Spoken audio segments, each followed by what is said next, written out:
Boa tarde a todos. Mais uma vez, agora de forma mais oficial.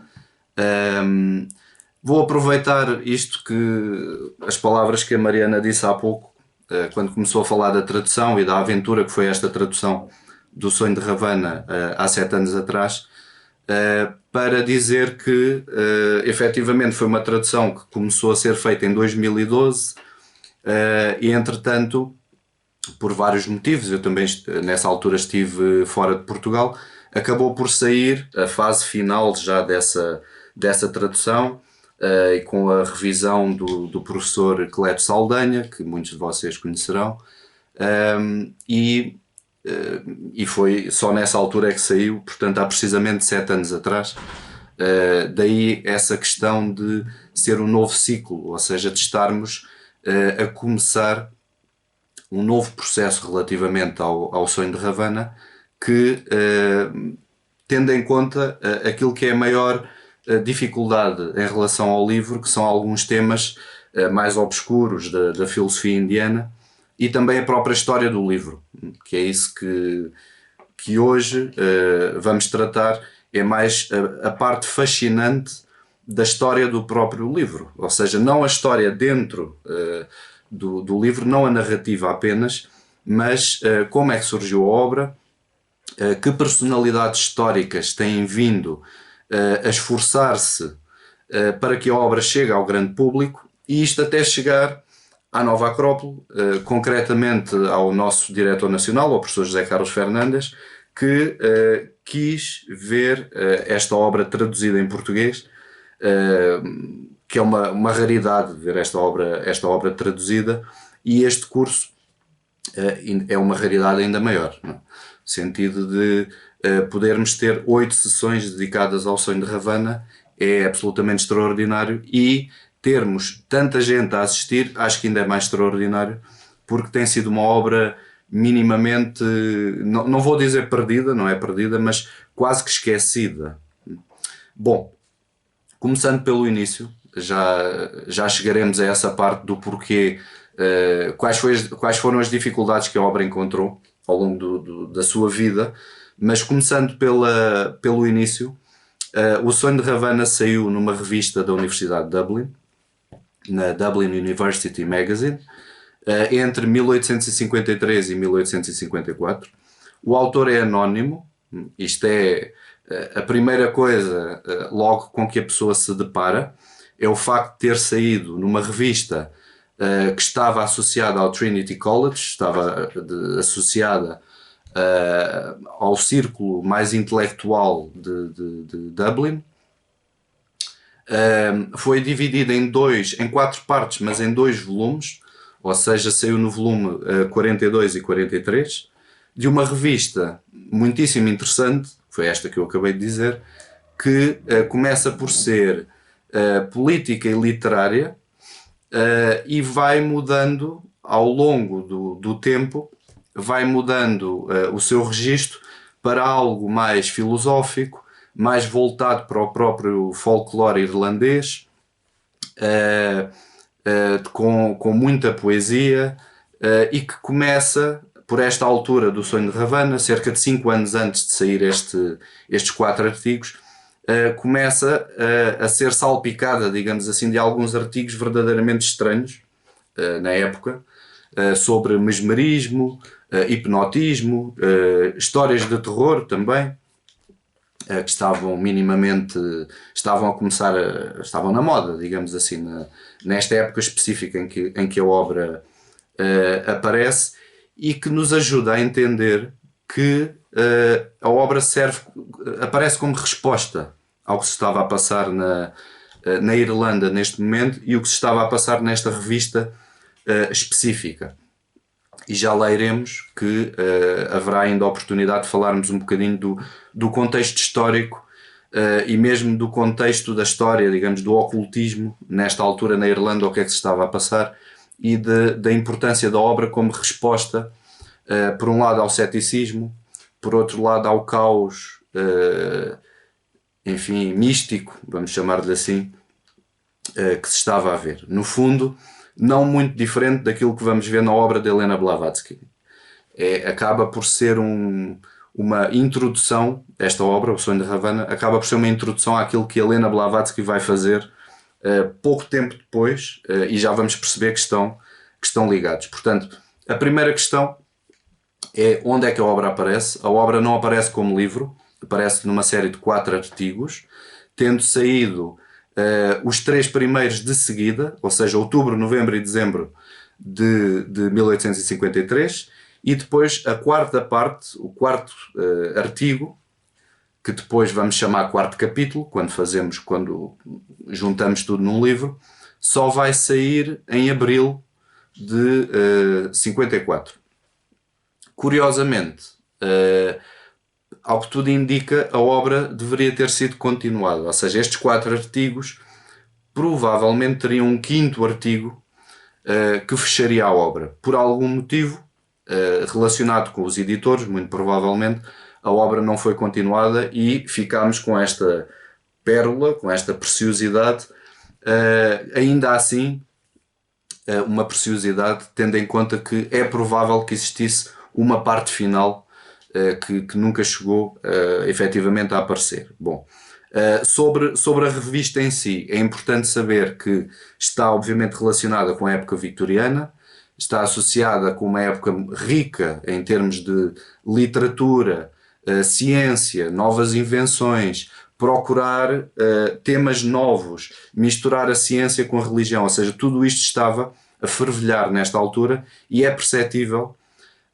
passando os olhos por esta revista, é perceptível entender o que se estava, isto cerca de 5 anos antes de aparecer O Sonho de Ravana, com uma série de artigos, perceber que se começa a fazer já uma relação entre aquilo que se observa, por exemplo, no Oriente e aquilo que se passa cá em termos científicos, alguma comparação em termos de literatura e de mitologia também, já que, volto a dizer, é uma revista também importante na questão do próprio folclore e do próprio revivalismo da Irlanda neste momento. Bom, em termos de outros autores que tenham participado nesta revista, que acabaram por se tornar famosos, e trouxe aqui apenas 3 nomes, não vou falar daqueles que escreveram antes ou depois do Sonho de Ravana, tendo que estejam mais focados precisamente na época em que esta obra aparece. Temos Sheridan Le Fanu, que é famosíssimo pelas histórias de terror que tem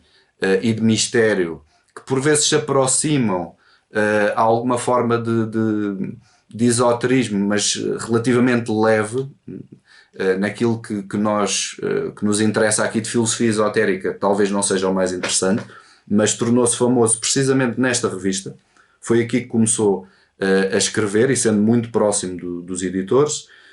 Depois temos James Mangan com questão de poesia, tradução, e especialmente o Samuel Ferguson, por causa desta questão, para além da poesia, mas por causa da questão da mitologia irlandesa e deste revivalismo irlandês que está associado, ou seja, fervilhava nesta altura em que a obra aparece concretamente. Bom, falando da obra em si, ou destes 4 artigos que aparecem nesta revista, há, para além desta questão que já se referiu, de talvez não seja completo, talvez lhe falte uma parte final, há outro problema, é que a obra aparece anónima, ou seja, não é assinada, não se diz em lado nenhum quem é que terá escrito esta obra, mesmo a investigação que é feita atrás do possível autor não nos garante a 100% quem tenha sido, e isto é uma das causas, aquilo que estávamos a falar há pouco, é uma das causas prováveis para o esquecimento da obra, ou para o facto da obra ter passado minimamente despercebida até Helena Blavatsky se ter lembrado, entre aspas, ou ter feito uma nota editorial muito importante em 1880, precisamente num artigo onde se vai referir pela primeira vez em ambiente teosófico esta obra, e a partir daí ela vai ganhar nova vida. Ainda assim, muito condicionada dentro do próprio movimento teosófico. Bom, em termos de obra, em termos de história em si, o sonho de Ravana é curiosíssimo porque, por um lado, baseia-se no próprio Ramayana, que é um dos épicos indianos. Por outro lado, poderia estar perfeitamente bem inserido dentro do Ramayana, ou seja, o sonho de Ravana acaba por ser como um comentário a este texto épico da Índia. Por outro lado, o próprio autor anónimo sugere que talvez fizesse parte ou fosse da autoria de Valmiki, do mesmo autor do Ramayana, ou que fizesse parte do Ramayana, ou que tenha sido escrito mais tarde. Bom, enfim, não sabemos. A verdade é que, se quisermos colocar a obra tal como ela se nos apresenta dentro deste épico, dentro do Ramayana, aparece-nos mais ou menos no livro sexto, entre a morte de Indrajit, que é o filho de Ravana, e entre a própria morte de Ravana. E aparece num momento interessante como coração do próprio Ramayana. Isto é que é impressionante, que se a obra alguma vez fez parte do épico, é muito semelhante ao papel que tem, por exemplo, a Bhagavad Gita no Mahabharata. Ou seja, é o encontrar o espaço para a filosofia dentro de um ambiente épico, naturalmente heroico, viril, em alguns momentos trágico, em alguns momentos super poético, se falamos do Ramayana, ainda mais poético, mas encontrar aqui um espaço de justificação, de legitimação, ou seja, por um lado, das figuras divinas que aparecem no Ramayana, por outro lado, a justificação do porquê desta personagem, que é a Ravana, acabar por morrer às mãos de alguém que é um Deus encarnado, ou seja, é um herói, mas sabemos que é uma encarnação de Vishnu, ou seja, estamos a falar de Rama, e esta obra acaba por justificar o porquê desta catástrofe redentora, o porquê de se ir com tanta velocidade em direção à divindade, ou seja, por um caminho mais rápido do que o caminho da devoção. É interessante porque funciona como justificação. Da mesma forma que a Bhagavad Gita justifica o porquê da guerra, também no interregno, esta obra funciona desta maneira, ou seja, é um comentário e um anexo, podemos ver assim, ao próprio Ramayana. Eu não estou a dizer nada sobre o Ramayana, também julgo que é minimamente conhecido. A forma mais sintética de perceber o épico é como um rapto e um contra-rapto de uma princesa, ou seja, nada que aqui no Ocidente não conheçamos já pela Ilíada, por exemplo. Ou seja, dá-se o rapto da princesa Sita por parte de Ravana. Há toda uma movimentação de contra-rapto e de aliança que vai gerar uma guerra e a recuperação dessa princesa. Isto é, de forma muito resumida, podemos dizer, isto é o Ramayana, ou seja, todo o caminho desde o norte da Índia até ao Sri Lanka, neste caso até ao sul, é todo um caminho de ir contra-raptar uma princesa que foi injustamente raptada. Bom, dentro desta presença dentro do Ramayana, para além de funcionar como comentário, funciona como interregno, como pausa na guerra. Porquê? Porque o sonho de Ravana começa, assim de forma resumida, começa precisamente com o final de um dia de batalha. Para quem já leu, recorda-se desta parte logo no início. Quem ainda vai ler o livro vai ver que é extremamente interessante a forma como é descrito este início. Termina um dia de batalha, Ravana regressa à casa para descansar, naturalmente, de um dia de violência, de heroísmo, de guerra. Não consegue dormir em condições, tem um sonho terrível e acorda assustado, preocupado com o sonho que teve, e manda reunir todos os sábios da corte, os generais, os sacerdotes, todos, que estranhamente estão ao seu serviço. Estou a dizer, quando falamos de sacerdotes, yogis, ascetas, tudo isso contraria um pouco o próprio Ramayana, no sentido de ele ser anti-brahmânico, ou seja, Ravana representar o aspecto sombrio ou anti-religioso, até podemos ler dessa maneira, mas aqui ele faz-se acompanhar por todo este grupo religioso, místico, filosófico, para que o ajudem, para que o ajude a interpretar o sonho, e funciona como interregno. Porquê? Porque o sonho de Ravana começa aqui, de madrugada, com este sonho terrível, com o início da interpretação, muito obscuro, tal como a noite,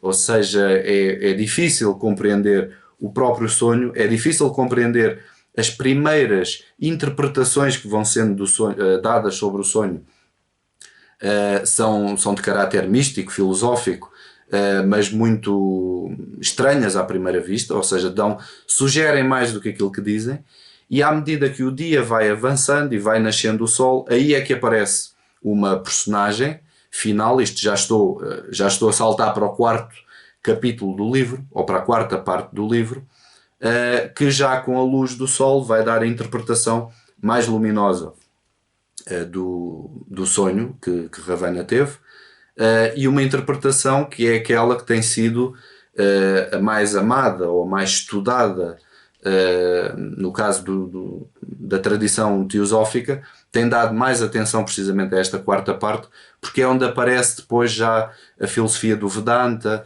onde aparece uma reunião total com o absoluto, uma não distinção entre o espírito e a matéria, ou seja, temas que nos são muito caros a nós, temas verdadeiramente elevados, vertiginosos, na verdade, de tal maneira que isso também nos leva a pensar que a obra está incompleta, pela vertigem que nos permite até ao final do livro, e sabemos que depois desta interpretação do sonho ter sido feita, vai começar um novo dia de guerra. Ou seja, neste quarto capítulo, quando está a ser feita esta interpretação do sonho, os exércitos já se estão a encontrar frente a frente.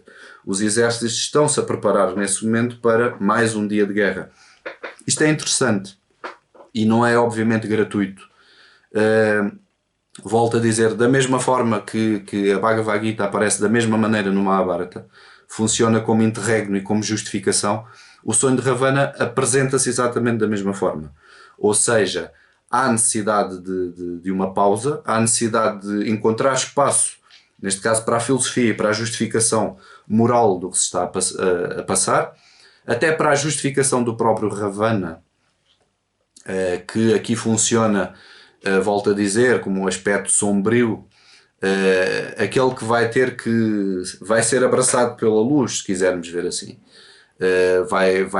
Que se vai fundir com essa mesma luz. Acabamos por ter a perspectiva dele, que não temos, ou seja, a perspectiva do Ramayana sobre Ravana é obviamente a perspectiva de um titã, como lhe chama o autor do sonho de Ravana, de um demónio, de uma figura obscura, e aqui vamos ter a oportunidade de perceber que, para além de toda a mitologia, para além de toda esta linguagem simbólica, está-se a falar da natureza humana e do aspecto mais sombrio e mais pesado da nossa personalidade, daquilo que é a natureza humana, e onde são dados a Ravana um conjunto de uma série de conselhos que ele deve seguir. Claro que nós não sabemos se ele o vai seguir, se não. Se continuarmos pelo Ramayana, sabemos que não os vai seguir, tendo em conta o sonho de Ravana, como tem este final abrupto, não temos a noção de ele ter compreendido verdadeiramente o que lhe foi dito, não temos a noção se ele vai efetivamente seguir estes conselhos, mas os conselhos que são dados estão-nos a ser dados a nós. Ou seja, a necessidade de uma vida moral, ética, de uma vida dirigida pela beleza, pela bondade, pela justiça, pela verdade, a fuga à opinião, o perigo do fanatismo, o perigo do falso raciocínio, ou seja, tudo isso lhe é apresentado ao longo dos 4 capítulos, mas sobretudo no fim, ou seja, sobretudo nesta altura onde a interpretação é feita. Pronto. Portanto, esta primeira parte daquilo que eu vos queria falar tem que ver precisamente com isto, ou seja, não devemos desvincular totalmente o sonho de Ravana do Ramayana, uma vez que é um comentário ao mesmo e uma justificação do mesmo. Volto a dizer, é o coração do próprio Ramayana. Acho que não estamos a considerar demais se o dissermos, porque é o coração filosófico de toda a obra, vai-nos mudar este pequeno capítulo, digamos assim, vai-nos mudar a percepção de todo o Ramayana, e muda-nos e vai-nos permitir também outra interpretação do que se está a passar entre esta guerra entre Rama e Ravana, e entre o rapto da princesa Sita como uma metáfora do próprio rapto da alma, ou da própria prisão da alma no mundo, e que, entre aspas, chama ou espera que de alguma maneira possa ser libertada, possa ser resgatada, e isto vai nos dar muitas chaves, ou seja, o sonho de Ravana dá-nos imensas chaves de interpretação quanto ao próprio épico. Bom, passando a questão épica do comentário, algo que salta à vista quando lemos a obra é o sonho de Ravana funcionar como um pretexto. Ou seja, ao mesmo tempo que Ravana está a contar o seu misterioso sonho, ao mesmo tempo que vai sendo interrompido por alguns elementos da corte, vão sendo introduzidos temas da filosofia indiana, temas que nunca tinham sido tratados na filosofia ocidental, há que dizê-lo. Alguns conceitos que, mesmo que já existisse alguma... Se estivéssemos a dar os primeiros passos de uma tradição sanscrítica, digamos assim, ou de estudos orientalistas na Europa, alguns conceitos não estavam bem entendidos na altura, não estavam entendidos como estão hoje, por exemplo, e a obra vai aproveitando esses momentos para apresentar aquilo que poderemos chamar até como uma doutrina esotérica da própria filosofia indiana. Mais uma vez, para quem conhece a Bhagavad Gita, muito semelhante ao que faz Krishna, que está a apresentar a Arjuna precisamente uma doutrina esotérica, que não era visível, que não era conhecida. E aproveita-se este momento para a tornar pública, entre aspas, para a tornar perceptível, ainda para mais, dentro de uma leitura épica, heroica, que nos chama à ação. Não tem nada a ver com a forma com que tanto a Bhagavad Gita, o Mahabharata, o próprio Ramayana depois vão ser interpretados aqui ou ali como algo devocional. Não, na sua origem não é uma leitura assim tão devocional, e o próprio sonho de Ravana percebemos que, para além de ser místico, filosófico, esotérico, é heroico na sua essência. Daí, vão-me desculpar, mas vou dizer novamente a mesma coisa, daí não podermos ou tentarmos evitar desvincular o texto do próprio épico, porque a nossa leitura vai ser muito mais enriquecedora neste mesmo aspecto. Bom, relativamente às personagens que vão aparecendo ao longo da obra, a personagem principal, obviamente, é Ravana, que está na sua corte dos Rakshasas, não é? E de todos os elementos que são chamados a essa corte. O Ramayana, há que dizê-lo, é mais fantasioso do que o Mahabharata, portanto é normal neste sentido que o lado inimigo, o lado que vai ter de ser combatido, não seja não seja um reino propriamente humano, ou seja, é descrito como uma classe de demónios. É interessante perceber, estamos a lidar com linguagem simbólica, mais uma vez. Isto depois tem muitas interpretações. O que é que isto quererá dizer? Não vamos entrar por essa questão. Estamos a falar de um épico mais poético do que o Mahabharata, e nesse sentido faz uso destas figuras mitológicas, míticas, enfim, neste aspecto. Portanto, a personagem principal é o rei, é Ravana. A segunda personagem com mais importância é a sua irmã, é Shurpanakha, que aparece logo no início da obra, precisamente como causa da guerra, ou seja, vai-nos ser explicado que antes deste sonho foi a sua irmã que provocou a necessidade em Ravana de raptar a princesa Sita, o que vai gerar a guerra, como já vimos. Portanto, ela é apresentada no fundo como a culpada. É uma figura trágica, atenção, é apresentada como figura trágica, mas no fundo como culpada daquilo que se vai passar. Ou seja, o porquê da morte do seu irmão, o porquê da morte dos Rakshasas no geral, e o porquê da conquista desta parte da Índia, vamos chamar assim, provocado por uma atitude motivada pela própria tragédia feminina, que está muito bem explicado no Sonho de Ravana, de ela se apaixonar e depois não a aceitarem, enfim, e não ver o seu amor correspondido. Portanto, começa com esta própria tragédia.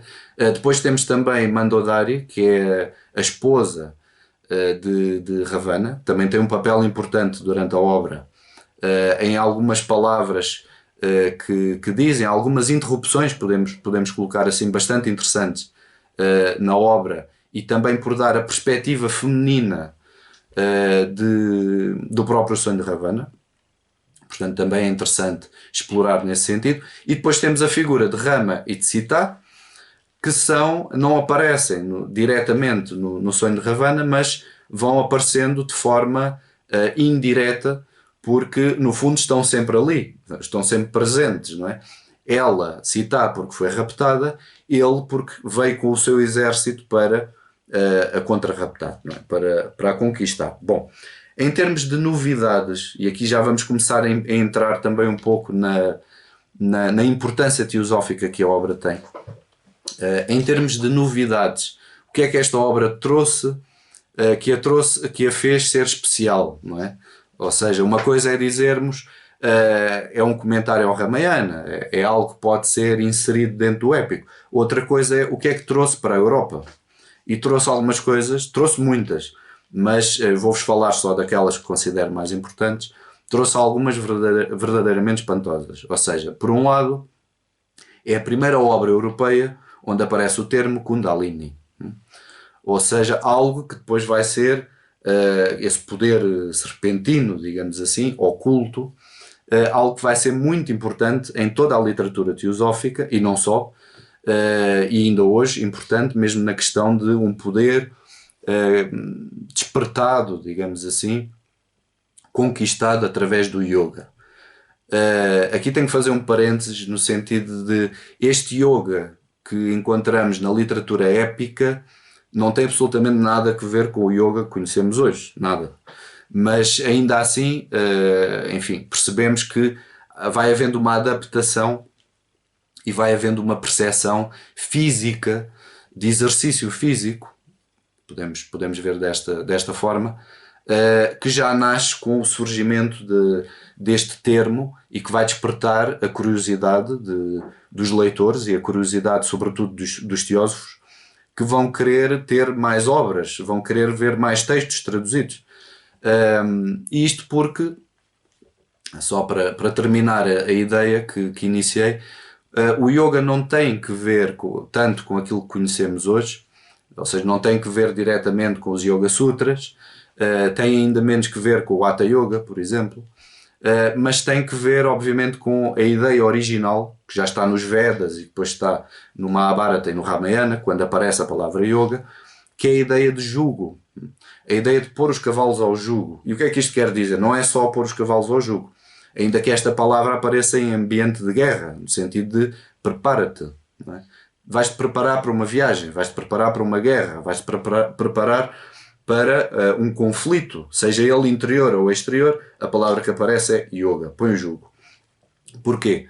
Porque a palavra subentende, no seu contexto, conseguimos fazer esta perseguição na literatura épica e perceber em que contexto a palavra aparece como uma preparação, o estarmos comprometidos com alguma coisa e cumprir, sobretudo cumprir com aquilo com que nos comprometemos, a direção, o estarmos dirigidos e totalmente focados naquilo que vai ser feito e, por extensão, com uma união que é feita, uma união absoluta entre o espírito e a matéria, entre aquilo que eu considero ser a minha individualidade e a totalidade, podemos compreender assim.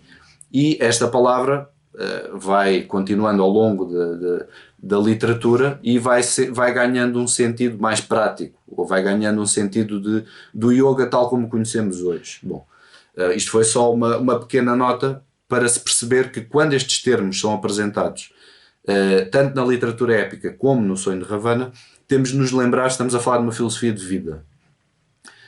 Não estamos a falar logo, pelo menos logo de início, não estamos a falar numa prática física, não estamos a falar de meditação, de concentração apenas. Estamos a falar de mais do que isso. Estamos a falar de uma ação, de um hábito e ao mesmo tempo de nos desvincularmos, digamos assim, ou desafeiçoarmos com o próprio fruto dessa ação. Aquilo que já conhecemos da própria Bhagavad Gita, na sua essência, é isto. Portanto, é o primeiro texto europeu a fazer referência à Kundalini. É também a primeira vez que na literatura europeia se descreve a psique humana dividida em vitalidade, emoção e mente, que vai ser depois, anos mais tarde, vai ser este o esquema utilizado por Freud na questão do id, ego e superego, que basicamente estamos a falar da mesma coisa, ou seja, está aqui a essência. Nós sabemos que Freud acedeu a muitos destes textos, portanto é provável que até tenha tido acesso mais ou menos direto ao sonho de Ravana e que a partir daí tenha desenvolvido esta mesma ideia. Apresenta algumas traduções do sânscrito, que é a primeira, e do Marathi, sobretudo, que é a primeira vez que aparecem traduzidas numa língua europeia. Isto é interessante. Quando o sonho de Ravana faz citações da Bhagavad Gita, está a usar versões que já existem, ainda que depois faça comentários do próprio autor que nos ajudam a compreender que é um sânscritista, e não é um sânscritista qualquer, ou é alguém que pelo menos, se não quisermos dizer que é um sânscritista, pelo menos é alguém que tem um conhecimento muito profundo destes conceitos que está a tratar, mas depois apresenta-nos outras obras que é a primeira vez que são traduzidas, como é o caso da língua Marathi, que é a maior parte das expressões que aparecem na obra, quando não são do sânscrito, são precisamente do Marathi. Será a língua com a qual o autor terá contactado, ou a fonte a partir da qual esta obra surgiu poderia estar escrito nesta língua. Se falamos no próprio Ramayana, podemos estar a falar de uma versão do Ramayana escrito nesta língua, mas que não nos chegou, ou que não está catalogado pelo menos, e como tal não conseguimos fazer a ligação entre uma coisa e outra. Mas uma das obras mais impressionantes, e que Helena Blavatsky chama muitíssimo a atenção, em língua Marathi, é precisamente o Jnaneshvari. Em Marathi deve-se ler com D, portanto Jnaneshvari, algo deste género, que acaba por se tornar uma obra importante dentro da comunidade teosófica. Hoje em dia já está traduzido, pelo menos em inglês já a podemos ler, mas que é um comentário do século XIII à Bhagavad Gita, precisamente. Ou seja, como se a Bhagavad Gita precisasse, não é, ainda de... Tem muitos comentários, obviamente, mas como se precisasse ainda de mais misticismo, esta obra, que surge no século XIII, segundo Blavatsky, veio exatamente da mesma fonte que a sua Voz de Silêncio. Ou seja, Helena Blavatsky, quando escreve a Voz de Silêncio, é uma tradução do livro dos Preceitos de Ouro, e esta obra escrita em Marathi também terá a mesma origem. Da mesma forma, podemos dizer por aproximação, aquilo que no sonho de Ravana é dito vem da mesma linha. Se não quisermos dizer que tem exatamente a mesma origem nesta obra antiquíssima, mais antiga do que os Vedas, pelo menos podemos dizer que está claramente na mesma linha. Portanto, é teosófica neste sentido. E quando dizemos teosófica, é a teosofia de todas as eras. Não estamos a falar da sociedade criada por Helena Blavatsky, mas sim por este conhecimento das coisas divinas, por esta linha de filosofia esotérica que já veio desde a antiguidade. Bom, mais coisas relativamente às novidades. Vou-vos dizer só mais uma, acho que vale a pena ser dito. A descrição que o sonho de Ravana faz dos 3 gunas, ou das 3 qualidades da matéria, ou das 3 qualidades da natureza, teremos depois tempo também para falar, ter uma aula dedicada a esse tema, não é superada por nada. Ou seja, até hoje não há nenhum texto, nenhum comentário que supere a forma prática com que os 3 gunas são apresentados, estas 3 qualidades, ou formas de expressão da própria divindade através de um prisma, depois veremos isso noutra aula, até hoje não é superado por nada. Portanto, isto tem que nos chamar a atenção, se é que ainda não chamou aquilo que já falámos até agora, tem que nos chamar a atenção e colocar muitas questões. Quem é este autor? Como é que esta obra aparece? Porquê é que aparece em Dublin? Porquê é que aparece precisamente nesta altura? E ajuda-nos a perceber também, por outro lado, porque é que Helena Blavatsky vai depois, relativamente poucos anos depois, ou seja, em 1880, porque é que vai fazer uma nota editorial precisamente a chamar a atenção deste texto. Ou seja, há um artigo que sai na Theosophist, que sai em 1880, que se chama precisamente A Filosofia do Yoga, que é um artigo que terá sido escrito, não está assinado, está com pseudónimo, terá sido escrito por um teósofo europeu, precisamente a pedir mais informações sobre o sonho de Ravana e a pedir mais traduções, queixando-se, é muito interessante, porque se queixa da fraca qualidade das traduções em sânscrito que a Europa tinha na altura e de haver poucos textos, por exemplo, sobre a meditação do budismo, haver poucos textos, ou uma tradução como deve ser dos Yoga Sutras de Patanjali, por exemplo. Ou seja, ele acaba por pedir aos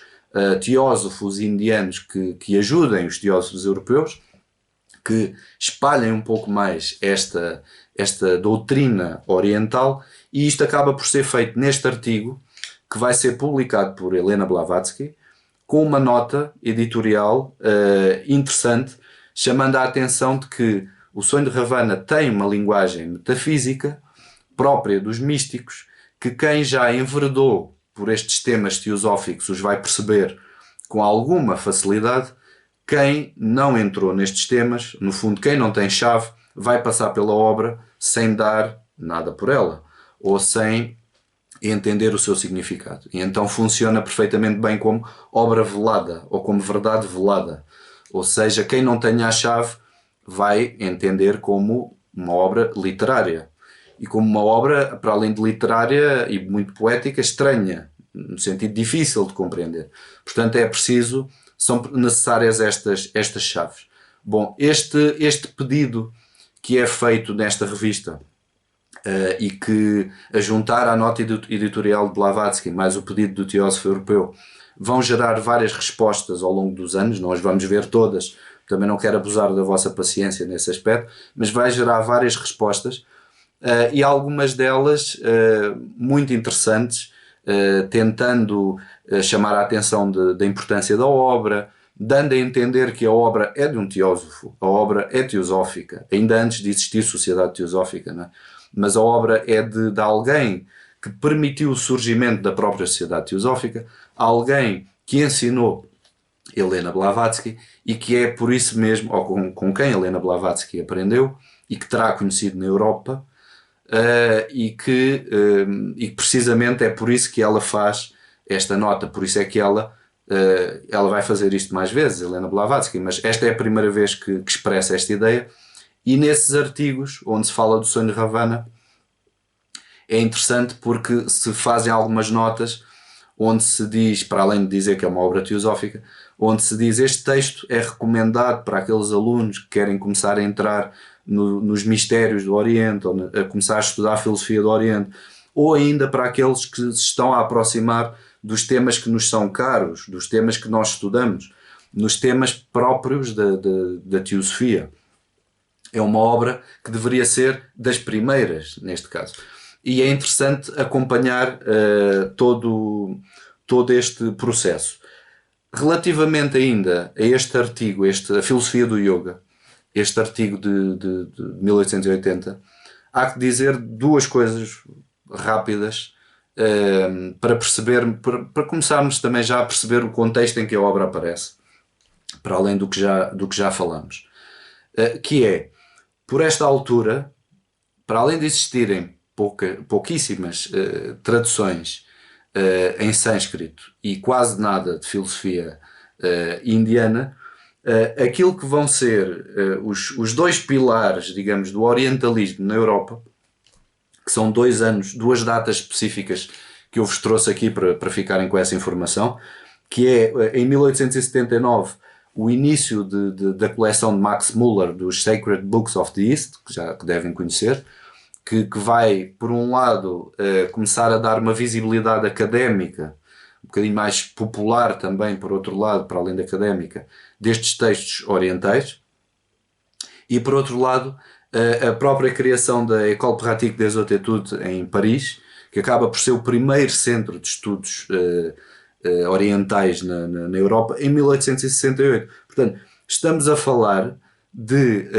os dois pilares destes estudos orientais, os dois primeiros movimentos que procuram dar a conhecer e estudar, iniciar realmente uma tradição de estudos orientais da Europa, não existiam nesta altura.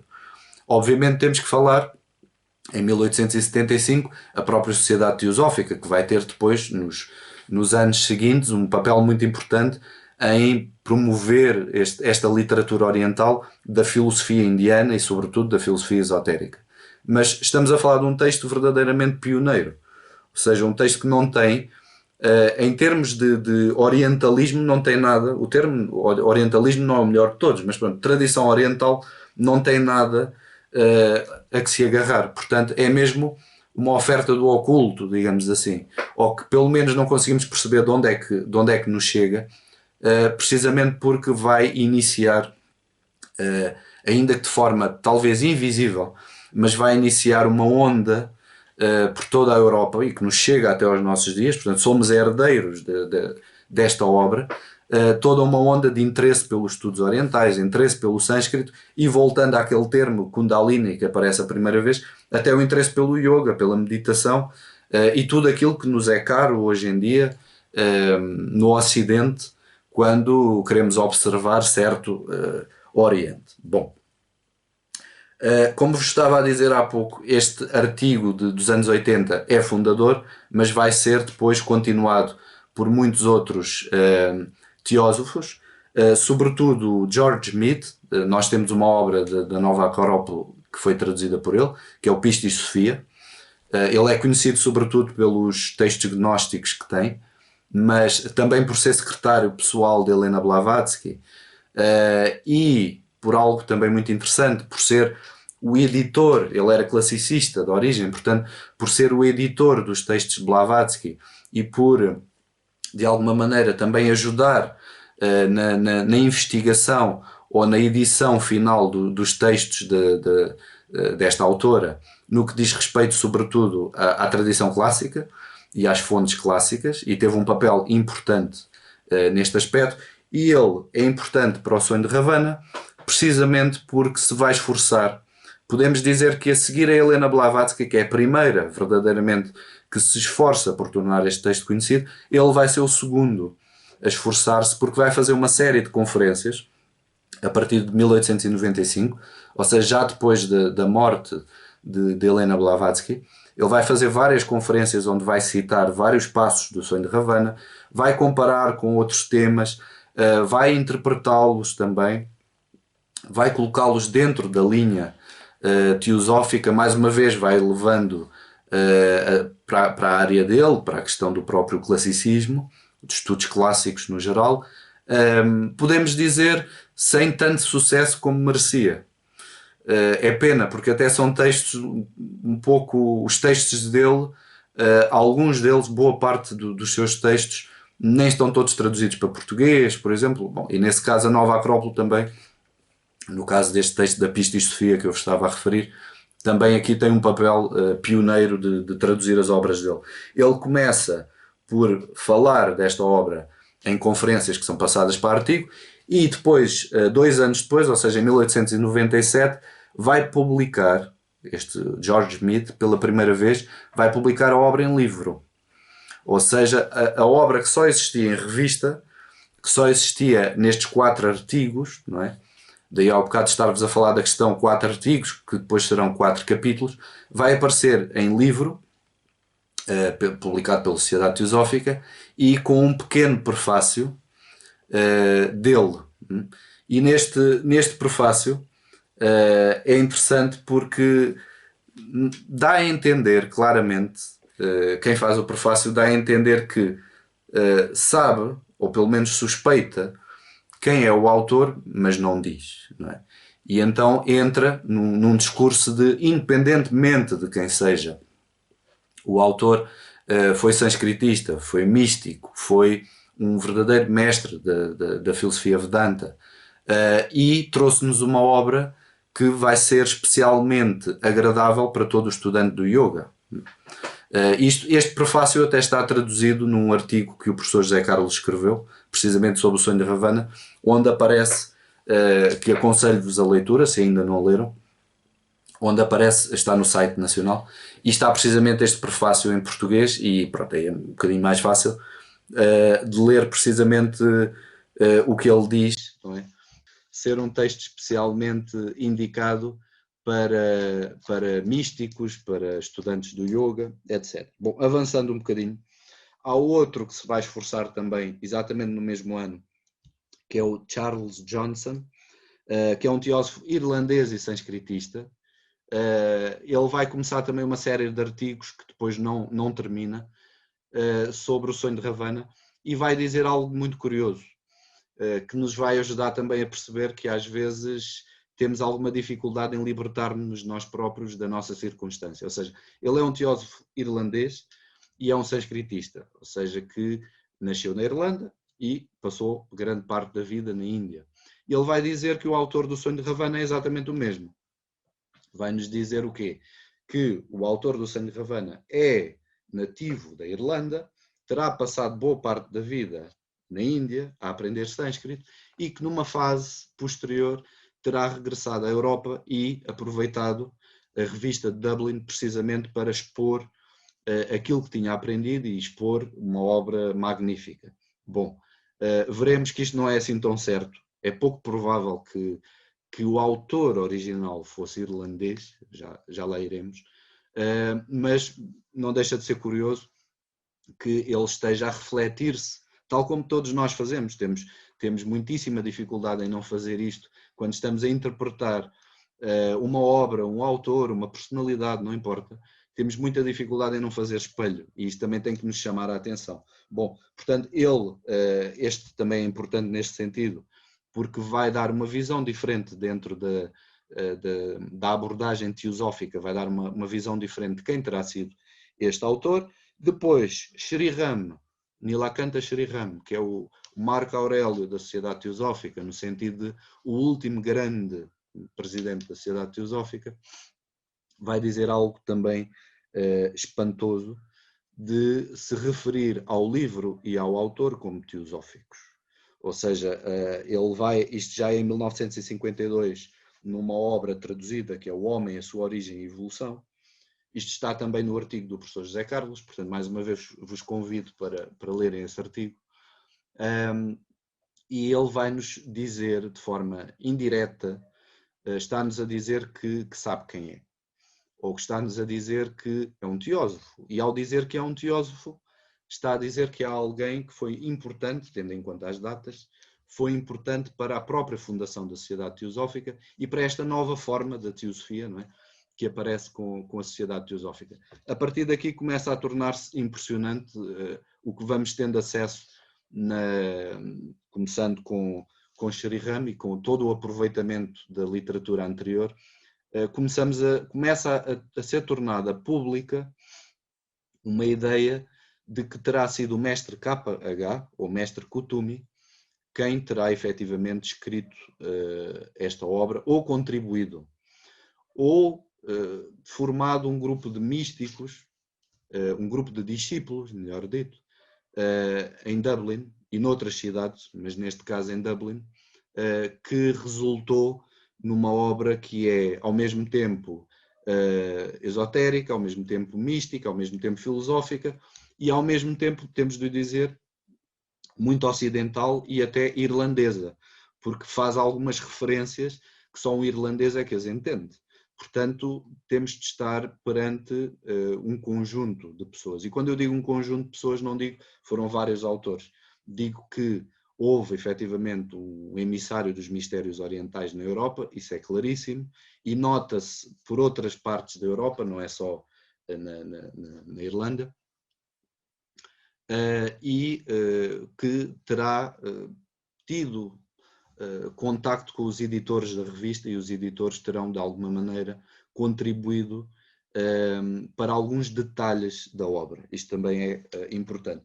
Por fim, em termos de, para terminarmos o catálogo das intervenções teosóficas, temos Sofia Wadia, que em 1974 reedita, ou seja, é a segunda edição deste livro, tinha sido publicado por George Smith, e ela já vai fazer uma introdução um bocadinho maior e vai dizer algo espantoso nessa introdução.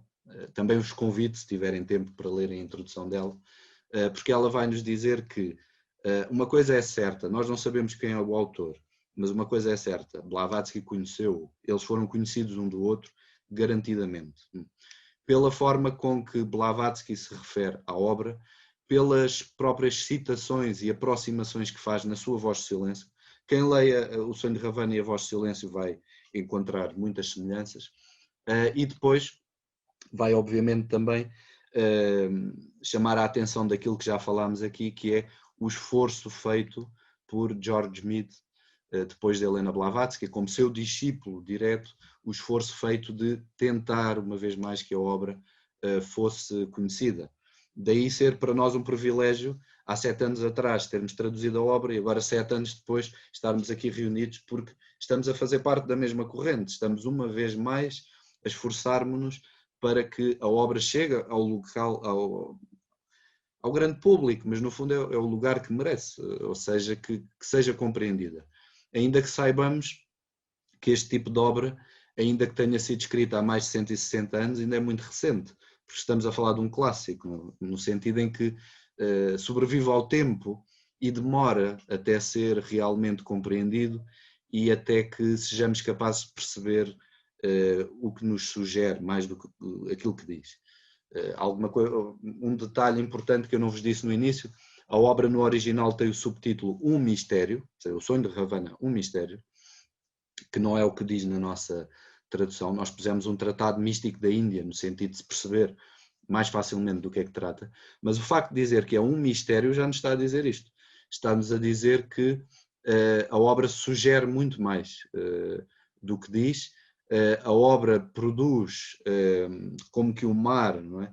Produz-nos vários estados de consciência e temos de prestar atenção a isso e temos de, ou seja, depois da leitura, temos de encontrar mesmo tempo para refletir e para saborear tudo isso que aconteceu. Bom, esta informação sobre Kutumi, que circula de forma secreta e depois a pouco e pouco se vai tornando pública, de que terá sido o mestre de Blavatsky a escrever a obra, também é importante muito rapidamente dizer algumas coisas, ou seja, ele, na verdade também não sabemos quem é, mas enfim, será natural do Caxemira, por volta dos anos 50 do século XIX terá estudado na Europa, terá passado por 3 polos importantes, ou seja, o Trinity College, Oxford e Sorbonne, terá estudado nas 3, numa delas, sobre isso as informações ou as opiniões dividem-se, portanto não vou entrar nessa questão.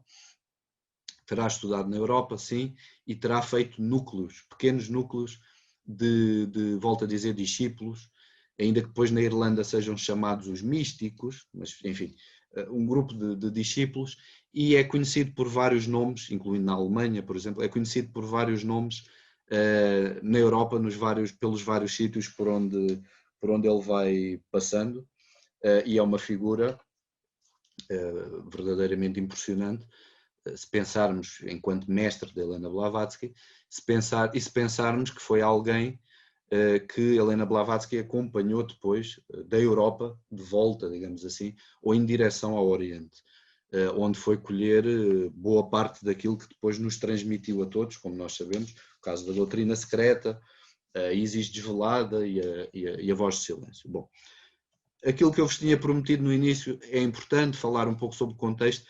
Vamos iniciar agora essa parte.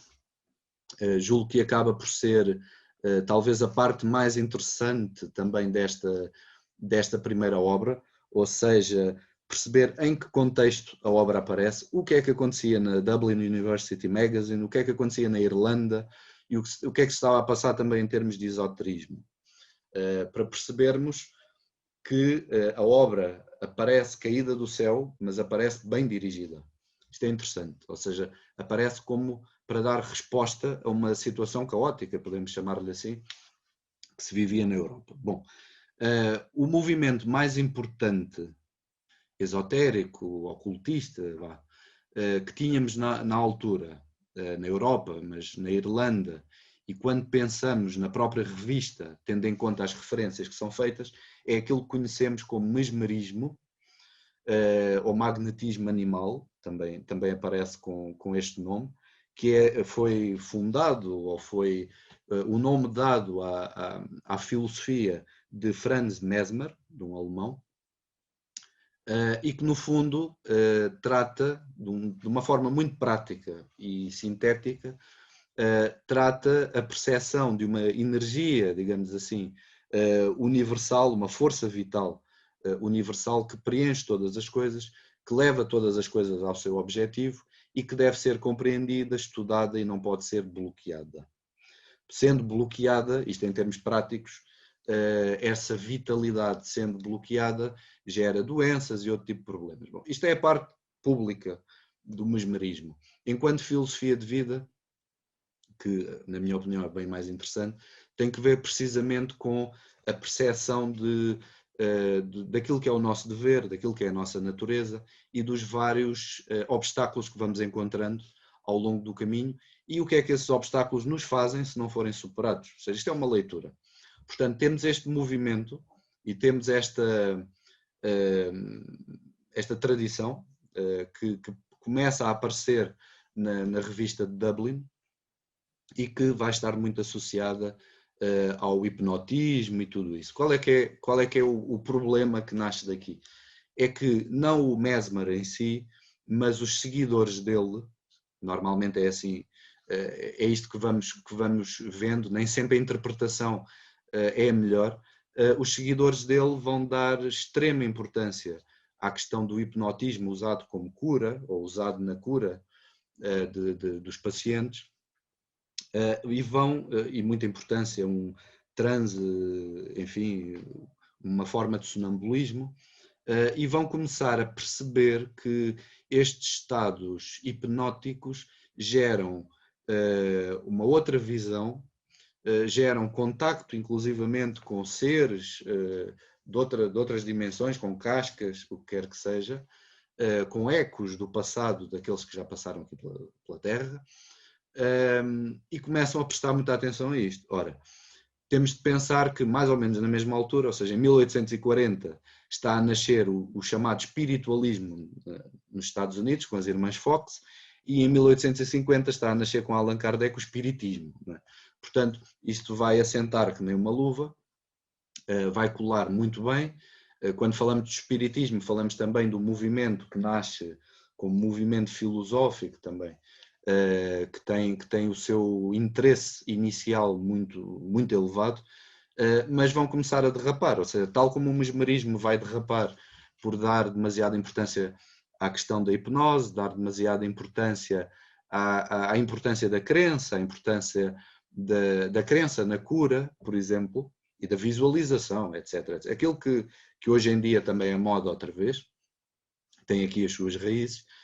O próprio espiritismo vai fazer o mesmo, vai se colar muito diretamente a vertentes religiosas e a querer contactar com santos e tudo isso. Ou seja, vai perder podemos dizer, aquele fogo inicial filosófico que tinha o objetivo de trazer uma filosofia de vida para as pessoas, que começa sempre num pequeno núcleo, mas que se vai alargando, por se espalhar, deixando-se colar, neste caso, a uma forma dogmática, neste caso é a religião, pronto, podia ser a ciência, que também é algo que tem muita força nesta altura e que tem uma vibração também dogmática muito forte, acaba por gerar aquilo que podemos chamar um caos em termos de esoterismo ou de filosofia na Europa, ou de espiritualidade, se quisermos empregar um termo assim mais moderno, digamos, à época, que vai gerar um conjunto de complicações. Isso é perceptível na própria revista, começam-se a escrever artigos sobre possessões, por exemplo, demoníacas e daimoníacas.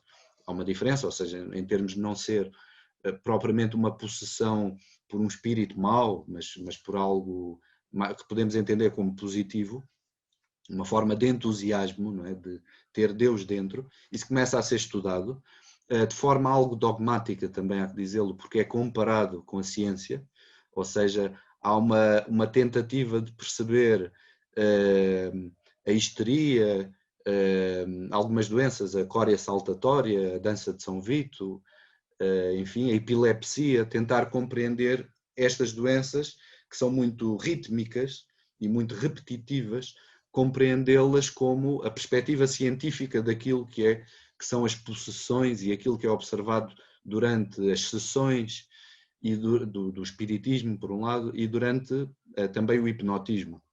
Há uma tentativa mais materialista, não deixa de ser interessante, muito interessante. Estes artigos são chamados, já agora são conhecidos como Warren Papers, que é um conjunto de artigos que aparece também na Dublin University Magazine, que é esta palavra que é um bocadinho esquisita, é uma transliteração do Marathi, uma vez mais, é a palavra Varem. Varem corresponde ao Vata sânscrito, Vayu, é o vento, é o sopro, é aquilo que entra como se fosse um vento e vivifica o corpo da pessoa, agindo por vontade alheia a essa mesma pessoa. Basicamente tem que ver com isso, e surgem uma série de artigos que depois receberam este nome, que mais corretamente seria o Varem, os artigos do Varem, traduzindo para português, que são interessantes, eu estou a falar deles propositadamente, são interessantes porque alguns dos hinos que são apresentados nestes artigos aparecem depois no Sonho de Ravana, sinal que estamos a falar de um núcleo próximo, mas que ao mesmo tempo está a mostrar os perigos destas práticas hipnóticas, não é? E está a mostrar também os perigos de algo que o Sonho de Ravana diz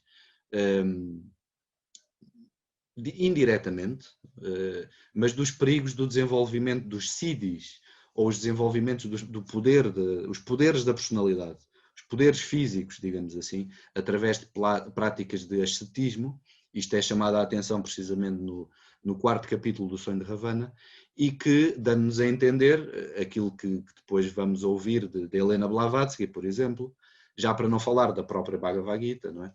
Que os verdadeiros poderes da alma, ou os verdadeiros poderes, são os da alma, não são os do corpo, não são os da personalidade, e tem que ver essencialmente com as virtudes e com o desenvolvimento das nossas virtudes. Bom, portanto, isto era um pouco o contexto do que se estava a passar neste momento em Dublin e de uma forma geral na Europa, ou seja, começam a aparecer temas estranhos, podemos dizer-lhes assim, temas que são novos, e que despertam muito interesse. Isto vai gerar movimentos a favor e contra, vai gerar movimentos excessivamente cristãos e movimentos que podemos chamar de antirreligiosos, vai gerar uma necessidade de voltar às origens, neste caso no que diz respeito à Irlanda, voltar às origens da própria Irlanda, da importância do folclore nesta revista e da mitologia irlandesa, daí isto aparecer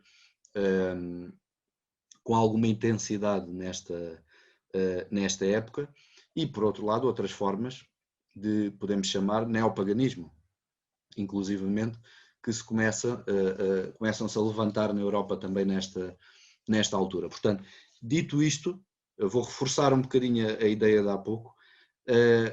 Nós percebemos que o Sonho de Ravana aparece numa altura muito apropriada, ou seja, aparece numa altura em que há uma grande necessidade, começa a haver um grande interesse por temas de ocultismo, de magia, inclusivamente, de o mesmerismo, que não está assim tão bem, popularmente, tão bem percebido, o hipnotismo, os perigos que isso traz, aquilo que faz à consciência humana, e a obra vem como uma verdadeira lufada de ar fresco, porque faz algo que ninguém tinha feito, não é?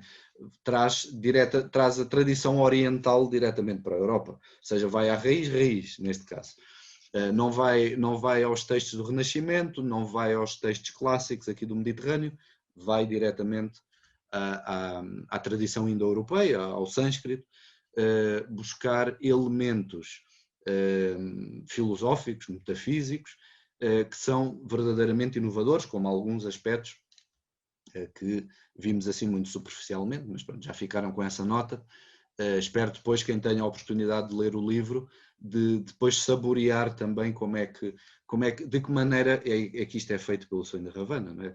De que forma o Sonho de Ravana consegue pegar nestes temas da filosofia indiana e cruzá-los muito bem com temas que são próprios do que está a passar na Europa e temas da literatura e da tradição europeia. Bom, tendo em conta aquilo que vos estava a dizer há pouco, dentro da mesma revista há 2 grupos de artigos que têm de ser referidos e que nos podem ajudar de alguma maneira a perceber quem é o autor.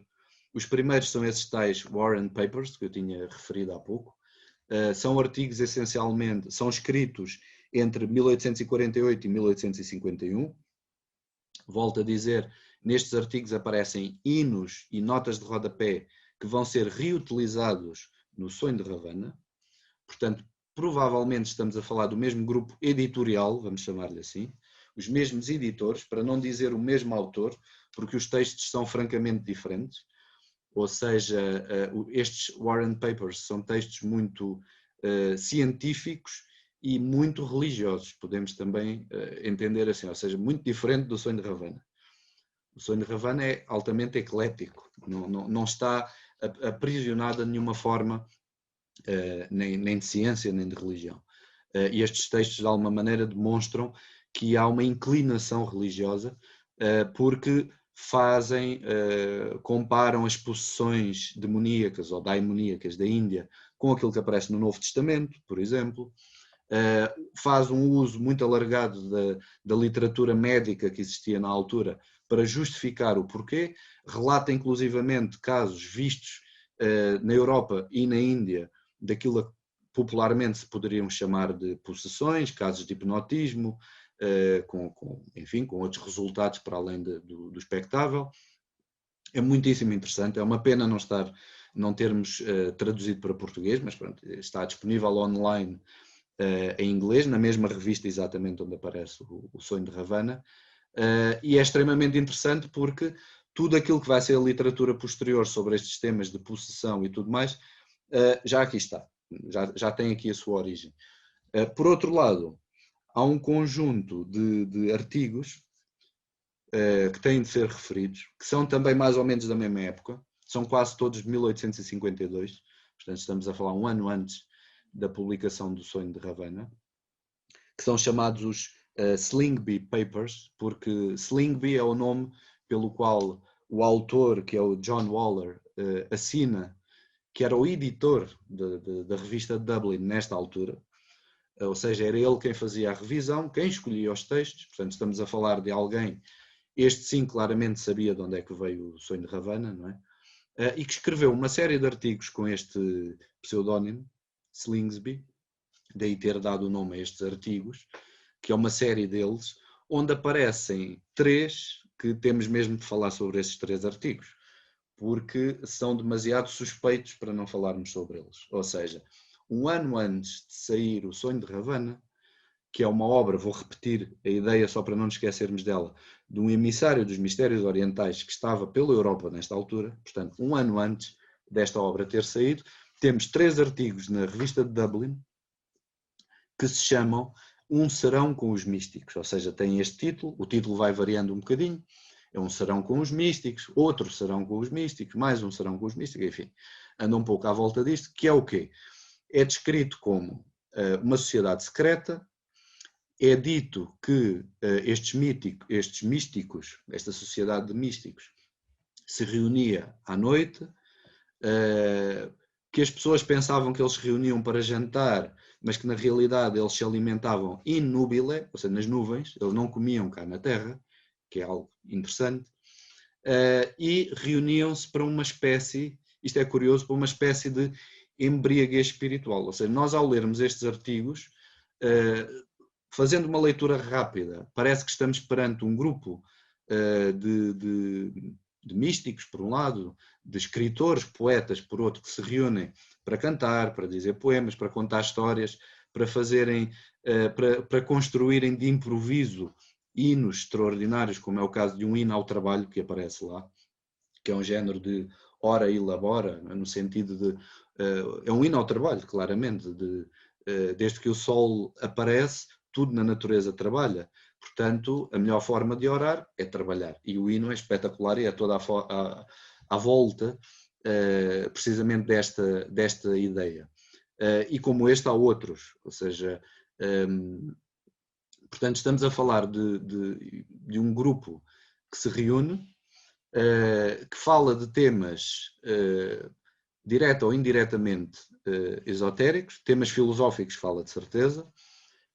O nome das personagens que aparecem nesses artigos são também são baseados muitas vezes na literatura grega, no caso de Pigmalião, Fídias e nomes deste género, outros são filósofos, por exemplo, e sugere-nos, era um pouco aí que eu queria chegar com estes artigos, sugere-nos que o próprio sonho de Ravana provavelmente surgiu de algo que, de forma literária, nos é apresentado como este grupo de místicos.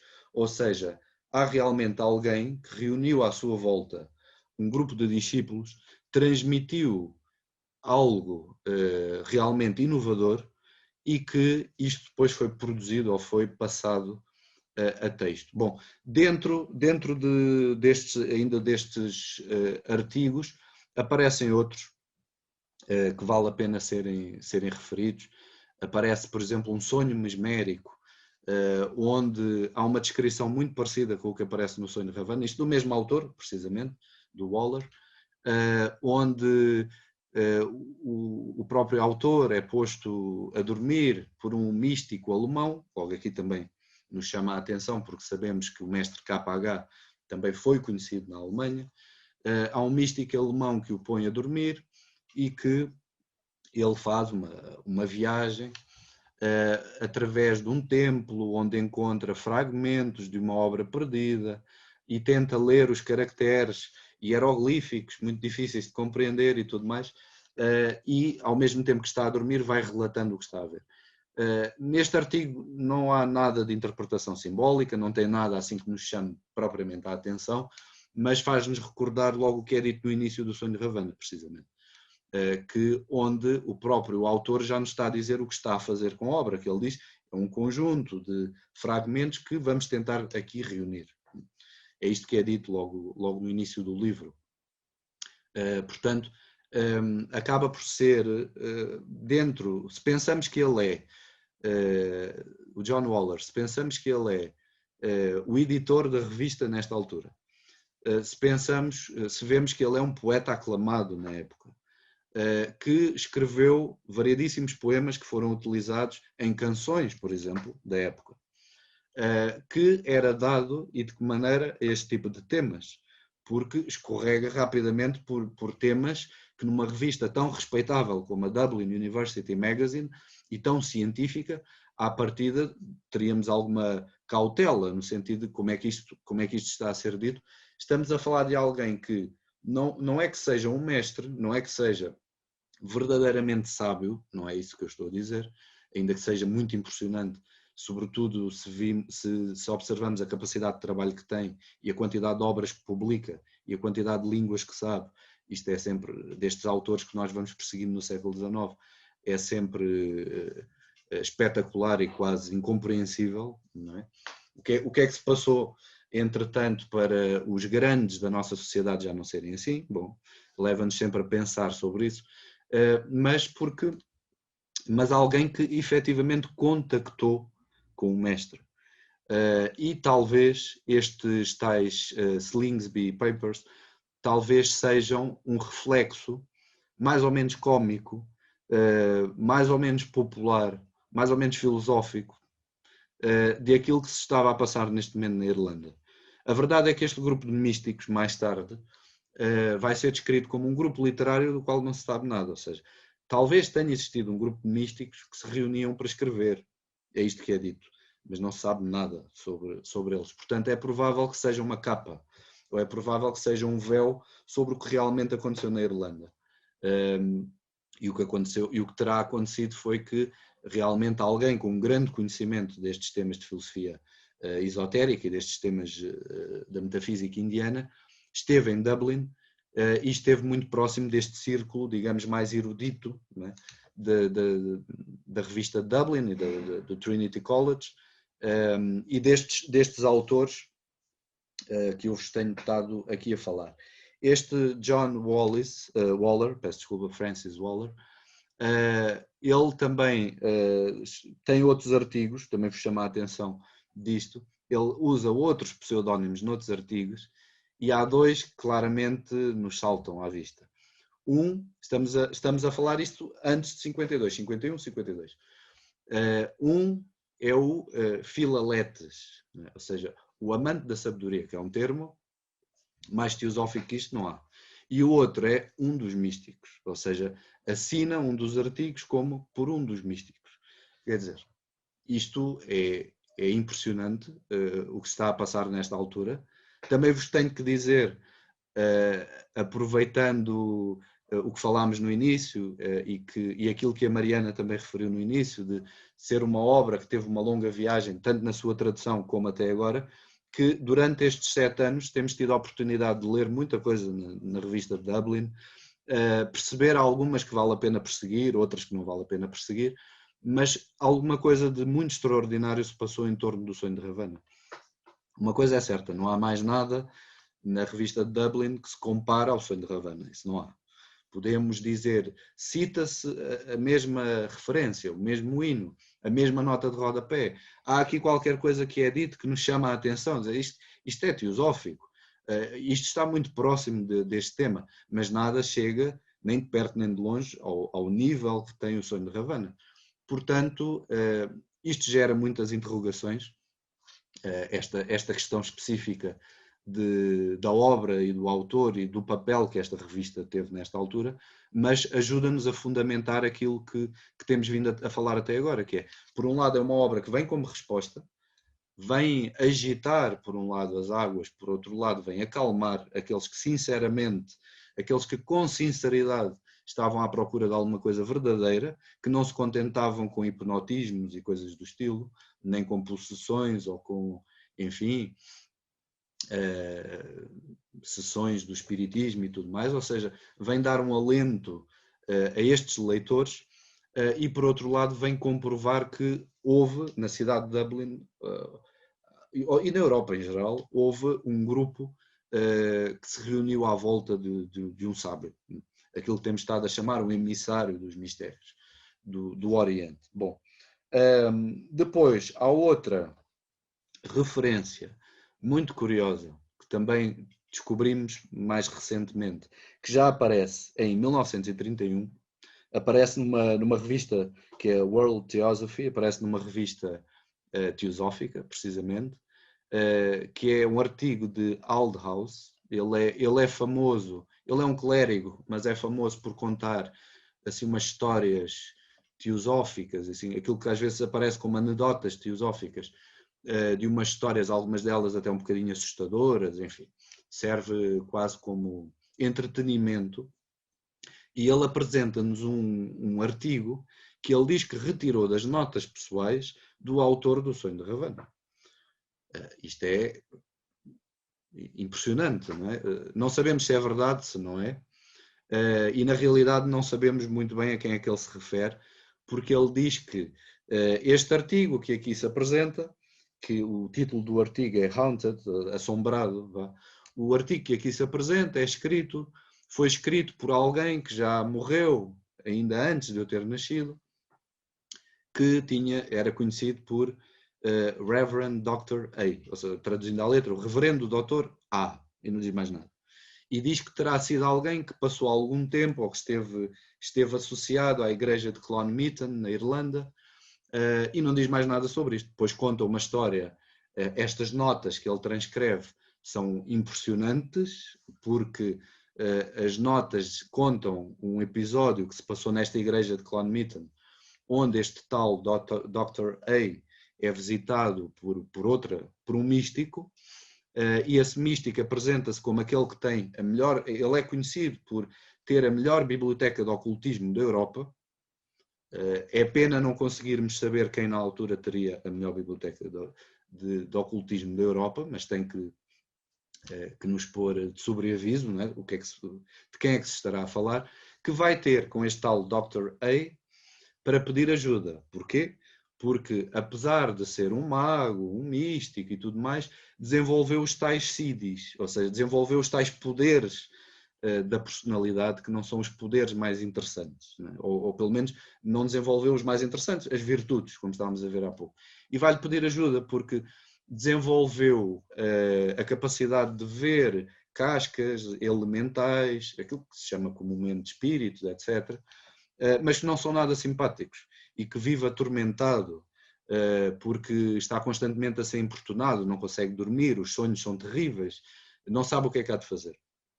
E esse tal Dr. A aproxima-se dele, diz-nos nessas notas que tudo aquilo é segredo, mas explica-nos que aquilo que foi feito em segredo foi ver as páginas das vidas passadas desse tal místico que tinha a melhor biblioteca da Europa, percebeu nas vidas passadas porque é que ele estava a ser perseguido daquela maneira, por ter um gosto especial por carne, em todos os sentidos, não apenas por comer, mas por ser, não em termos de alimentação apenas, mas também por ser demasiado materialista, e por ser muito materialista e ter a mente da cor desse materialismo, atraía tudo o que eram seres, fantasmas, sombras, ecos, de coisas que não interessavam a ninguém. E então aconselha-o a seguir uma via mais filosófica, mais iluminada, não é? Mais uma vez, ir atrás do bom, do belo, do justo e do verdadeiro e ir-se desapegando um pouco das coisas materiais. E assim é isto, é um género de anedota, não é? E assim acontece, e o tal místico vai-se embora e regressa passado uns meses a agradecer, a dizer que efetivamente continua com visão, não perdeu a visão, mas agora está no céu. Ou seja, ele realmente desligou-se de tudo o que fosse mais material e começou a ver autênticas maravilhas e a sentir-se feliz por estar na Terra, trabalhando no mundo, mas conseguindo elevar a mente a coisas, a temas ou a paisagens sublimes. E o final desse artigo termina com uma metáfora que é famosa, mas que diz: há dois homens que estão presos, estão os dois atrás das grades. Há um que olha para baixo e vê lama, há outro que olha para cima e vê as estrelas. Ou seja, independentemente do sítio onde estivermos, depende se estamos a voltar a mente para baixo e a dar-lhe a cor da lama, ou se estamos a voltar a mente para cima e a dar-lhe a cor das estrelas. É impressionante o que é dito e não me admira nada que seja realmente do autor do Sonho de Ravana. O que não faz sentido é ser de um tal Reverend Dr. A, pelo simples facto de eu tive a oportunidade de me pôr em contacto com o investigador de Dublin, que é o Martin Quinn, que é precisamente, ele faz investigação precisamente sobre Colon Meaton e sobre os registros deste espaço, e ele o que me disse foi que realmente houve um Dr. A, mas que era o pai deste Frederick Aldous, ou seja, de quem escreveu este artigo. E então só poderia ser esse. Bem que na altura, quando eu comentei com o professor José Carlos disse que a história não estava muito bem contada e não fazia sentido. Mas eu achava que sim, que fazia sentido. Mas, entretanto, continuei com toda a literatura que este tal investigador de Dublin me enviou e as datas não batiam certo, nada daquilo batia certo, ou seja, houve realmente um Dr. A, mas teria entre 10 a 15 anos, por exemplo, na altura em que saiu o Sonho de Ravana. Portanto, é impensável que fosse ele. Portanto, o Dr. A é mais uma forma de se dizer, não sabemos quem é, ou se por acaso este tal Aldhouse sabia quem era o autor, não nos diz. Até que se quisesse dizer, dizia o nome todo, não dizia o A, o Dr. A. Mas não deixa de ser uma referência impressionante que nos é feita, e se realmente é do autor do Sonho de Ravana, a história é impressionante. Ou seja, a juntar aos Warren Papers, que falámos há pouco, que é uma aproximação científica àquilo que virá a ser a necessidade do Sonho de Ravana, que também podemos interpretar como aquilo que poderá inclusivamente ter chamado a atenção de um mestre, ou seja, estes artigos que na altura eram famosos, que de alguma maneira se estivessem a aproximar de alguma verdade que provocou a atenção de alguém que quis vir à Europa e que quis, inclusivamente, ir a Dublin. E neste caso não a outra cidade, não é? Mas a Dublin para além das outras cidades. Precisamente porque estaria alguém, ou um grupo de pessoas, a trabalhar, a aproximar-se daquilo que podemos chamar de mistério, ou a chamar, a pedir. Não é? E isto vemos nos Warren Papers, o que se passava na Irlanda vemos nos Slingsby Papers, que vimos há pouco, a juntar a esta nota que eu vos trouxe agora final, a juntar a este artigo já do século XX, também nos dá a entender que estamos realmente perante um mestre, e o mestre com as letras todas, não estamos perante alguém, simplesmente não estamos perante um interessado, ou alguém que aprendeu como alguém que foi à Índia e aprendeu qualquer coisa, não. Estamos a falar de alguém que trouxe mesmo a doutrina da Índia, alguém que sabia efetivamente do que estava a falar e veio com um propósito muito específico, e a obra foi publicada numa época específica, precisamente nesta altura fazendo face ou tentando dar resposta àquilo que era mais caótico dentro da espiritualidade. Bom, uma última referência, para não vos maçar muito, antes de começarmos aqui a terminar esta nossa primeira aula, há uma última referência interessante que vem num trabalho feito durante várias décadas, que é o Wellesley Index to Victorian Periodicals, ou seja, é um índice, como o nome indica, de todos os artigos que foram escritos nesta época vitoriana, e uma tentativa de interpretar os autores anónimos, e uma tentativa de interpretar tudo o que eram iniciais e perceber realmente quem estava detrás de um nome, quem estava detrás de um pseudónimo, quem escreveu os artigos. Curiosamente, isto são 5 volumes. No 4º volume, que é boa parte é dedicada à revista de Dublin, quando chegamos à data do Sonho de Ravana, não nos diz quem é o autor, mas diz algo muito interessante. Diz que existe um artigo dividido em 4 partes. A primeira parte chama-se, ou melhor, o título é O Sonho de Ravana, um Mistério, como vos tinha dito há pouco, mas o título continua nesta revista, ou seja, isto porque eles acederam a manuscritos. Isso vê-se pela identificação que eles fazem de outros autores. Eles dizem, em manuscrito estava escrito tal coisa. Portanto, provavelmente isto que eu vos vou dizer agora está num formato de manuscrito.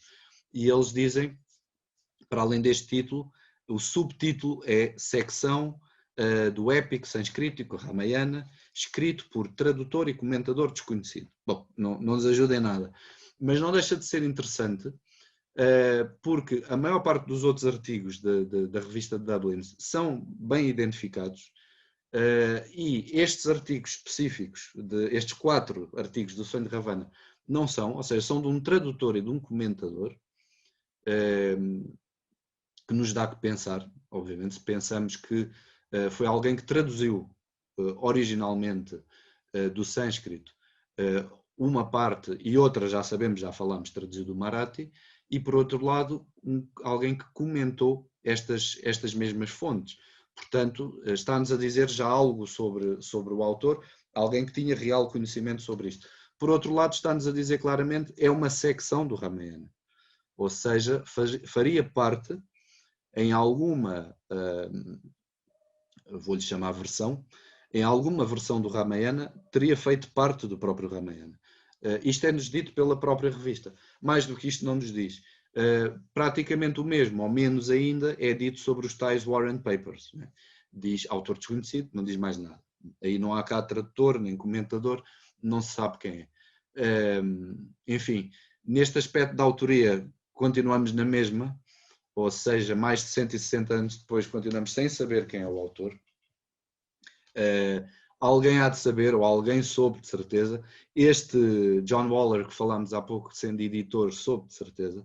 Portanto, daí eu querer-vos trazer um pouco a história dele e aquilo que ele produziu na revista de Dublin, porque ajuda-nos a compreender um pouco o ambiente que se estava a viver, e isso é importante como introdução ao texto, e por outro lado perceber que efetivamente houve um esforço por parte de teósofos, houve um esforço por parte deste índex de Wellesley, e não se chegou ainda, provavelmente não se vai chegar nunca, não sei, não faço ideia, não se chegou ainda a saber quem é o autor. O mais provável é efetivamente aquilo que eu tenho estado mais diretamente ou mais indiretamente a defender. O mais provável efetivamente é que tenha sido o mestre de Helena Blavatsky. É quase impensável quem é que naquela época teria sido um sânscritista daquela magnitude, um ocultista, um filósofo daquela magnitude, e alguém que tinha conhecimentos que depois vão ser tão importantes para a própria história da sociedade teosófica e que vão gerar realmente um revivalismo, se calhar mais perceptível na obra de Helena Blavatsky, mas começa aqui, mas um revivalismo por um lado da religião, por outro lado da ciência, por outro lado da forma como se olha para o Oriente, como se olha para os estudos clássicos, ou seja, vai mudar mais do que nós pensamos a história da Europa e a história do mundo, e começa aqui, ou seja, começa numa obra esquecida, desconhecida, que não é assim tão facilmente encontrada ou referida. Nós temos a sorte em Portugal, porque temos o livro traduzido em português, tivemos essa oportunidade. Que eu saiba, só foi traduzido para italiano, para além do inglês, para além do português. Não conheço mais tradução nenhuma. Portanto, até somos privilegiados nesse aspecto, mas estamos a falar de uma obra que é como se fosse a primeira pedra, depois de muitas, há que dizê-lo, mas a primeira pedra neste século XIX, que vai dar origem a toda esta construção, que podemos chamar teosófica, se quisermos chamar-lhe assim, ou de uma filosofia sincera, ou de uma verdadeira filosofia de vida que nos leva à necessidade de autossuperação, que nos leva a querer realmente perseguir e conquistar essa verdade, em vez de ser algo passivo, ou muito físico, ou muito materialista, como aquilo que vamos observando antes do sonho de Ravana. Lamentavelmente também vamos vendo depois e nos nossos próprios dias, mas isso faz parte da nossa própria descoberta, faz parte do nosso próprio caminho de aproximação a essa verdade, mas que é uma obra que tem mesmo de ser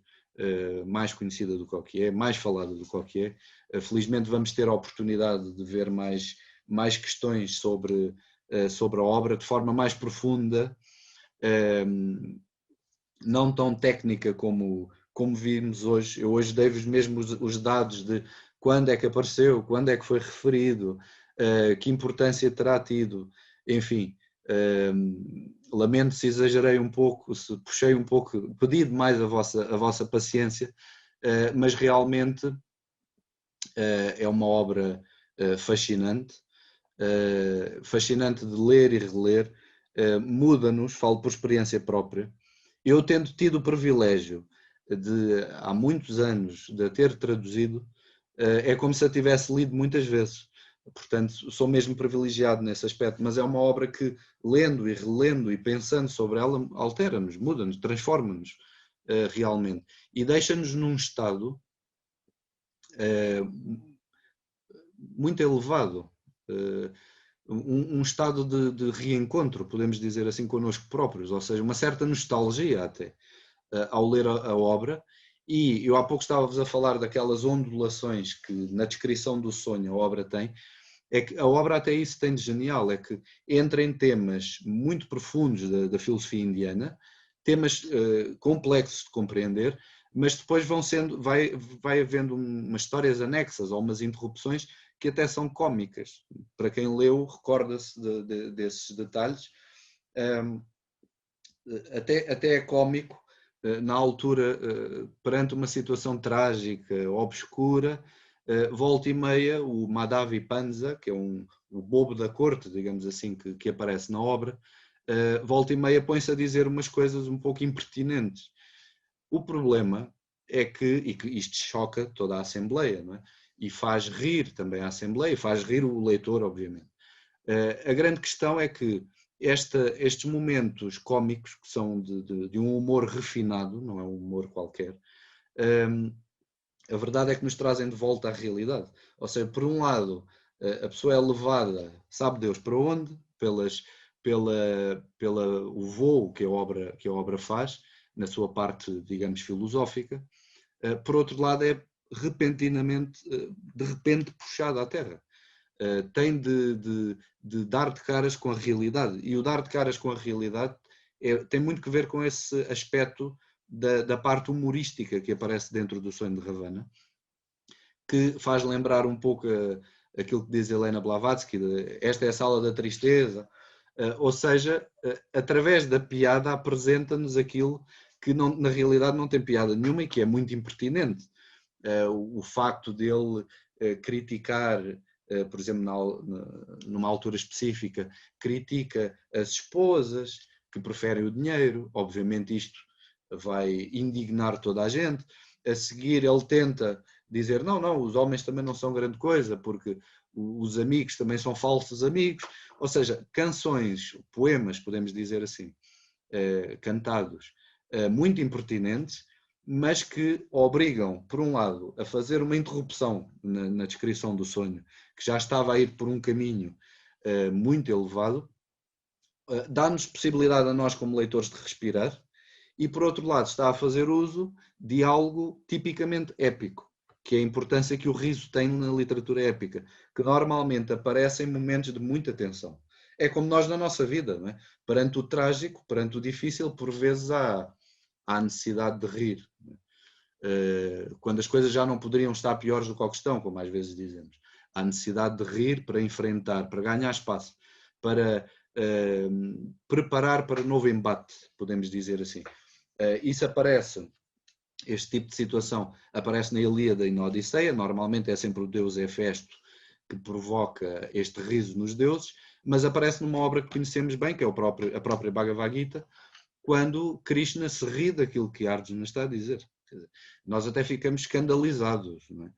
Depois de todo o dilema de Arjuna, como é que Krishna se ri? Mas se vamos perceber quando é que aparece mais vezes o riso, entendemos que é a típica resposta do herói, ou resposta épica, que perante situações trágicas, situações onde parece que estamos, ou o herói neste caso está a perder a força, há que agitar um bocadinho as águas. Portanto, até neste aspecto, a obra produz voos extremamente interessantes. Bom, para terminar, que estamos a passar já da obra, queria só dizer-vos algo talvez um pouco mais prático para vocês, para mim, não é? Que podemos escolher desta obra, que é quando o Rishi Ananta, que é o sábio, digamos assim, o yogi, que no fim, o asceta, que no fim vem interpretar o sonho, quando dá os conselhos a Ravana, no fundo está-nos a dar conselhos a nós, ou seja, está-nos a chamar a atenção para não cairmos na divisão que existe entre o espírito e a matéria, para não acharmos que a guerra é simplesmente uma divisão, ou seja, há um significado, um simbolismo por detrás desta mitologia da guerra, que é uma reunião de todas as coisas. Chama-nos a atenção a nós próprios da importância de seguirmos uma vida justa, ética, aquilo que falámos no início relativamente a Ravana, que não chegamos a ter a oportunidade de saber se ele se entendeu isto, se não. E no fundo, que o põe, ou seja, põe Ravana perante o seu próprio destino, perante o seu fim, que é sombrio, ou que se apresenta sombrio. Sabemos que ele pouco tempo depois morrerá em batalha, portanto é o último momento, podemos até chamar o canto do cisne, o próprio sonho de Ravana, no sentido de consegue captar algo de tal maneira elevado que é capaz de o transformar, que ele, se quiser, pode redimir-se rapidamente, rapidamente entre aspas, pode redimir-se com o devido esforço de todos os males, os pecados que cometeu até então, mas que no fundo nos está a falar para nós, ou seja, está-se a dirigir a nós próprios aquilo que está a ser dito, no sentido de, por mais que seja sombrio, há sempre possibilidade de regressar à luz, ou que nada cai eternamente. E é muito interessante neste aspecto, porque para além de toda a questão metafísica, filosófica e tudo mais, há um aspecto prático que podemos aceder para nós próprios e que nos acompanha a todos. Bom, obrigado pela vossa paciência e peço desculpa termos passado também da hora. Se houver alguma questão, não sei se temos tempo, se não, mas se houver alguma questão ou comentário, eu da minha parte estou disponível para isso. Obrigado. Obrigada, Ricardo. Até para a semana. Beijinho. Até para a semana. Obrigado. Obrigado, Ricardo. Se ainda for a Obrigado. tempo de uma pergunta. Sim, sim. Ricardo, eu não sei se chegaste a dizer ou não, pelo menos não me recordo, como é que tu deste com o livro, com o sonho? Eu não dei com o livro. O livro é que deu contigo. Foi o professor José Carlos, veio ter comigo porque alguém o trouxe. Foi o professor José Carlos que conhecia a obra, que, claro, que é um apaixonado pelo Sonho de Ravana e sentiu a necessidade, ou achou por bem, que nós tivéssemos em Portugal uma tradução do Sonho de Ravana. Foi assim que começou e começámos a falar da obra, a estudar da obra. A tradução foi sendo feita e que culminou também agora com a realização deste curso. Mas aí tenho de agradecer ao professor José Carlos, porque foi efetivamente, a ideia foi dele. Esta obra obscura, digamos, foi trazida à luz, passa a expressão, foi pelo professor José Carlos. Obrigado.